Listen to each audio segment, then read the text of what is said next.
In previous tutorials, we talked a little bit about creating and editing posts and pages. And we also sort of mentioned the media library. I think it's good to pause here and just say, hey, you can upload stuff directly to your media library for future use in pages and posts. You probably don't want to fill it with needless fluff until you need it. So I would not upload your archive of 10,000 photos here in the outside chance that you one day may use this. This is really just a place to put some photos that you know you're going to use in a couple of days or something like that for a page or a post. Most of the time you're going to add them directly in your page or your post. And remember, if you want to keep track of what these images actually are or put in some additional data, you can do that with this list view and edit them here. So let's move on to the actual appearance-based stuff because photos and images naturally lead us into that. So under the appearance flyout menu here, we have widgets and menus. Let's deal with menus first. It's pretty much the easiest. So you're already going to have a menu here created by your web designer. The chances of you adding a menu are pretty slim. And in fact, you don't want to just go randomly adding menus. It could affect the design of your site. So make sure that you have the appropriate permissions to do this kind of thing. If you're just doing blog posts for us or something like that, the chances of you being able to see the menus items are pretty slim. But on the outside chance you may be modifying the menu structure occasionally, if you're an editor level or something like that, this may come up. So here's a current menu. We've got home, blog, about, and contact. Let's say I want to change the order of these pages. So I've gotten a directive, hey, we want the contact page right after the home page. Let's just drag it up here and let go of it. Whoops, now see what I've done? I've indented it a little bit. So that means that when somebody hovers over home, they're going to see contact. That's probably not what I want. I'm going to drag it a little bit to the left and make sure it lines back up. What if I did want that? What if I wanted an about page where you hovered over the about page and I had some drop down items? Well, I could just indent them a little bit, and what would happen is when you hover over about, you would see contact and blog here. So you'd only have two top level pages when you first go to your site. That's home and about. So that's sort of basic menu organization. That's pretty straightforward. It's a little bit tricky now for me to drag these out. I may have to reorder them a bit to kind of get them clean because just the way the mouse moves. So I'm going to put them back to normal. Now, what if I want to add pages to the menu? So to do that, I can look over here at just the most recent things I've created, or maybe I want to view all. So these are all the pages on my website, and I have pages worth of pages, okay? Maybe I want to do something like careers, and so I click on careers. By the way, if you've named two pages the exact same thing, guess what they're going to show up as here? The exact same thing. So keep in mind, you may have multiple pages like that. Somebody created a draft and saved it and published it, and then somebody created another draft and published it.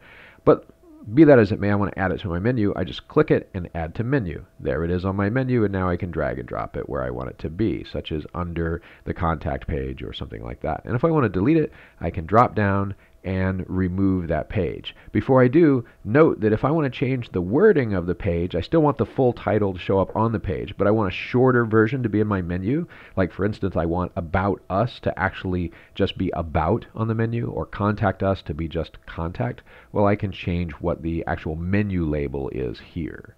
Alright, so I'm going to go ahead and delete this one because we don't really want this in our menu.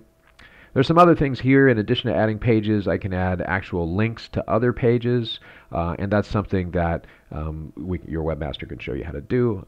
In the rare situation you're going to do it, but it's pretty straightforward. Put in a link, put in the text you want for the link, and add it to your menu. Not too hard, right? Categories. These are categories of blog posts. The chances of you needing to add these are fairly slim, but if you end up creating additional blog post categories and your menu is full of blog post categories, well then you may add additional ones. This menu here is just pages. We're not going to add any categories, so for us that's a slim chance. If you do have multiple menus on a site, like a top level menu and then about an inch down there's a secondary menu, maybe the first one has pages and the second one has categories of posts, then you might have more than one menu to select here. In this case, that's not going to be the way this is designed. We do, in this case, however, have a second menu. And that second menu is for a completely different purpose. So here we have the main menu. That's where all our pages are. In this particular design, and there's not one right answer. This on a different website, these could be called something different and serve a different purpose. But in this particular case, we have something called a top menu. And that's very common when at the very, very top of your website, I'm going to select it and click select. You have something like I'm going to leave this page. It's warning me because I didn't save my changes. You may have something like welcome, sign in, and sign up. You know, something very simple up there that's just maybe smaller, finer print that you want somebody to be able to do. So keep in mind that you can switch between menus, and you always want to make sure that you add your pages or links or categories to the correct menu. All right, so that's menus. Let's talk about widgets, and you may or may not have access to widgets. Widgets, there's no undo for. Okay, you need to be aware that if you do something here, there's no trash can, nothing to undelete it. So be aware of what you're doing or don't do it. And if you don't have rights to do it, great. That just means you're probably updating the blog, etc. So you need to understand a couple of concepts about widgets. One is that there are widgets, these are here on the left, that are available widgets. These are all empty, unused, ready to go. Okay, and you're going to need to put data in there. And then on the right-hand side, we have these areas that we call sidebars. A sidebar doesn't necessarily go on the side of the page. In old-fashioned websites, that's how it looked. Maybe you had a main body area and a right sidebar, or you had two sidebars with a main body area in the middle. That's old-fashioned. These days, very often a sidebar is just any widget area on the site. We just still call them sidebars. So there's widgets and widget areas. That's what these are on the right, widget areas.